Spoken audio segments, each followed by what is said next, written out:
सबुटी एबे हुतु हुतु होई जळुची जंगल। खरा ताती जेतिकी बढुची जंगल रो निया ताती ताठु एबे अधिक होईची।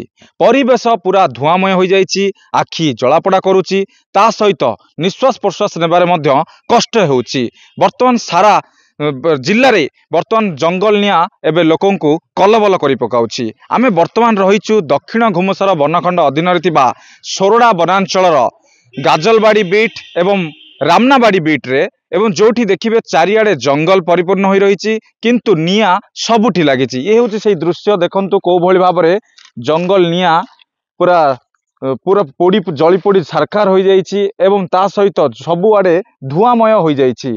ये होची सेही रामनाबाड़ी बीट रो जंगल। एई जंगल रे वन सुरक्षा समिति गठन होईछि, किंतु कौनसी प्रकार वन विभाग किछि भी काम करूनी। कहीं पूर्वर जंगल निया को आयत करबा पई जो भली भाबरे वनाग्नि प्रशमन कार्यक्रम करा जाइतिला ताहा वर्तमान एबे फेल मारिछि। कहीं वन विभाग एवं वन सुरक्षा समिति मध्य समन्वय रहुनी एवं जहा फल रे अनेक समय रे फायर लाइन काटिबारे विलंब होउछि एवं जेतेबेले निया भी लागुछि सेतेबेले वन विभाग पाखरे खबर रहुनी।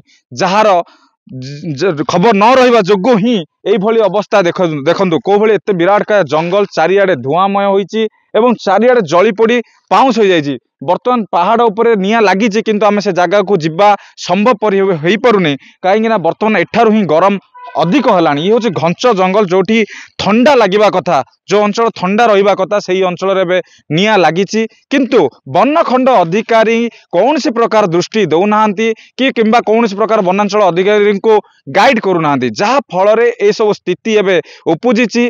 कौनसी प्रकार जो वनाग्नि प्रशमन कार्यक्रम कराइतिला ता संपूर्ण विफल होइछि बोली आमे कहि परिबा। काहेकि ना वन सुरक्षा समिति तो गठन होई पारलानी।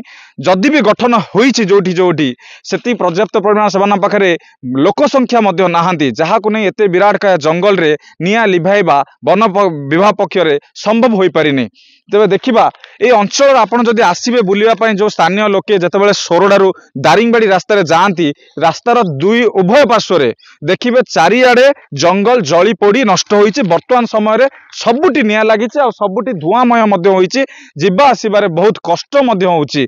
काहेकि ना एमि जदि लागी रहइबो निया लागी रहइबो ताहाले वन्य जंतु को मध्य रे वन्य जंतु को ऊपर मध्य यार प्रभाव पडुछि। काहेकि ना गोटे भी वन्य जंतु रहि पाउनाहांती। जहा भी हम देखुतिलु मांकड़ माने जंगल भीतर नहरे रास्ता ऊपर मध्य रहउछंती, सेमानक पय असुविधा। जेतिकी जंगल जलिलानी वन्य जंतु अधिक जली पोड़ी पाउस हो जाइथिया मध्य हम अनुमान करूछु गोटे प्रकार। काहेकि ना वन्य जंतु जोठी रहिबा कथा सेठी एबे निया लागिछि, हेले निया किए लगाउछि? मनीष लगाउछि ना आउ किए लगाउछि? से दिगरे वन विभाग तदंत करबा कथा। जदि मनीष लगाउछि ताहाले पेट्रोलिंग करी सेमानंकु दंड देबा दरकार।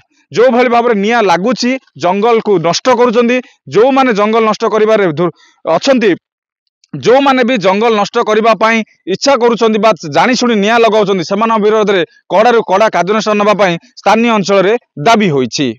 भंजनगर रु राजेश कुमार पंडा, ओटीवी।